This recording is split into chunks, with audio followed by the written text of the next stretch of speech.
Good evening, Aegis gold and silver stackers. Today I have a opening, and I must say, I'm not 100% sure what this is. As you guys know, I collect Standing Liberty quarters, Morgan dollars, and Mercury dimes. And this is, if this is a slabbed coin, this is the largest box I've received ever. It's the full size medium flat rate box, so it looks to be about 12 to, I don't know, 12 by 15 by 3.5 inches wide. I'm videotaping it. I've recommended this in the past that one reason to film your unboxings is simply as proof of what did I receive, especially when we're spending the kind of money we're spending stacking silver and gold. This package, it's a little disconcerting. It has some type of tear that technically would be big enough for someone to slip something out of. I don't know if they purposely took their finger to feel it around because it's such a big box. So I really don't know if anything's in here. When I shake it, there's no movement at all. So hopefully that's just because the individual taped the item securely. It is taped on all sides. So without further ado, let's open this up. You're not gonna be able to see much of the opening because it's so large. But actually, let me see if I can go wide mode on the video.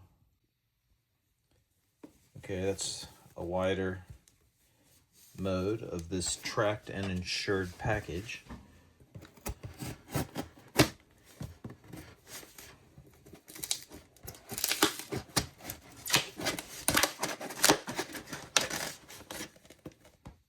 Got a lot of paper in it. And I can see that, oh, that's nice. At least it's on the side that someone didn't poke a hole in it. So the object is taped to the side. So that's good to see. Okay, let's see what's in here.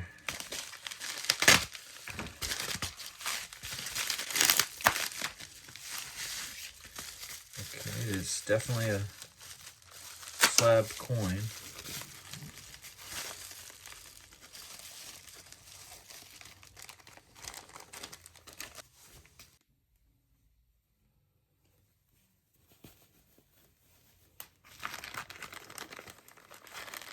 Take out the invoice.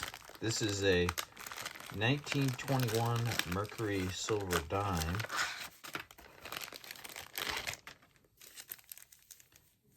And quite excited about it. It's I try to buy, honestly, 90% of all the coins I buy are uncirculated, mint state 63, 65 on up. But in certain Mercury dime, certain coins are just, at least for me at this point, just not, they're too much for me to justify. So this is a extra fine 45 in 1921p. It's one of the, I believe it's the third scarcest mintage of the Mercury dime outside of the proofs. And so just looking at it really quickly, I'm very happy with it.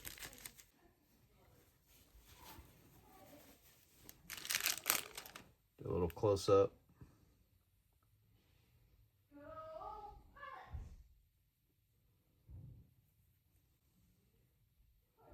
I mean, there's a little bit of luster.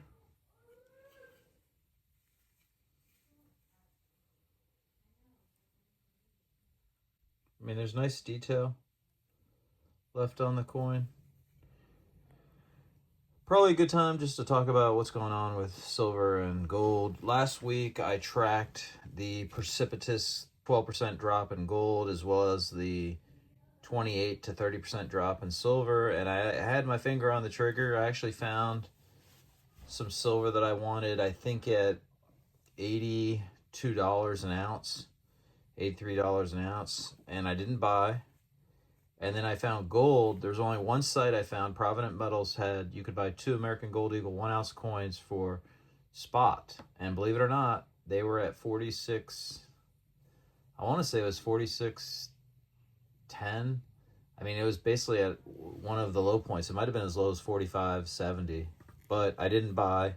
You know, sometimes you got to be smart about, do you have the money or do you not have the money? And it was almost a guarantee. I certainly wasn't worried about it dropping much lower.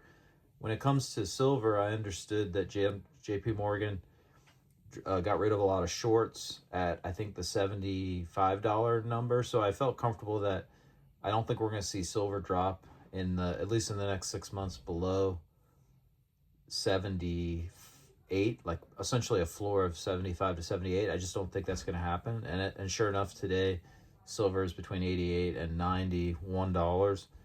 Gold, I mean, essentially immediately readjusted to 5,000, and just because of the central bank pressure, I think that the gold drop was more related to the Trump's appointment to the Federal Reserve Chairman, and as you can see, if that's the case, that's separate and distinct from the paper manipulation that's been going on in the silver market. So certainly an opportunity for new people to buy in if they could have timed it within essentially a 12 to 15 hour window.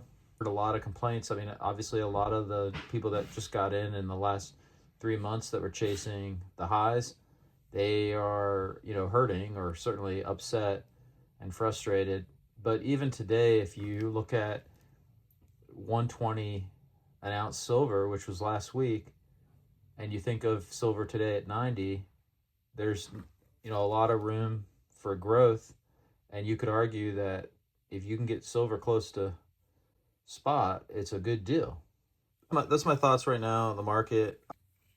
Okay, thanks for taking a look at my newest acquisition. Please like and subscribe. And if you want to see more slab coin content or you're interested in a particular year, I'm happy to share other coins in my collection. But I like to show real time the coins as they come in, just so you can see what I'm doing to build my collection.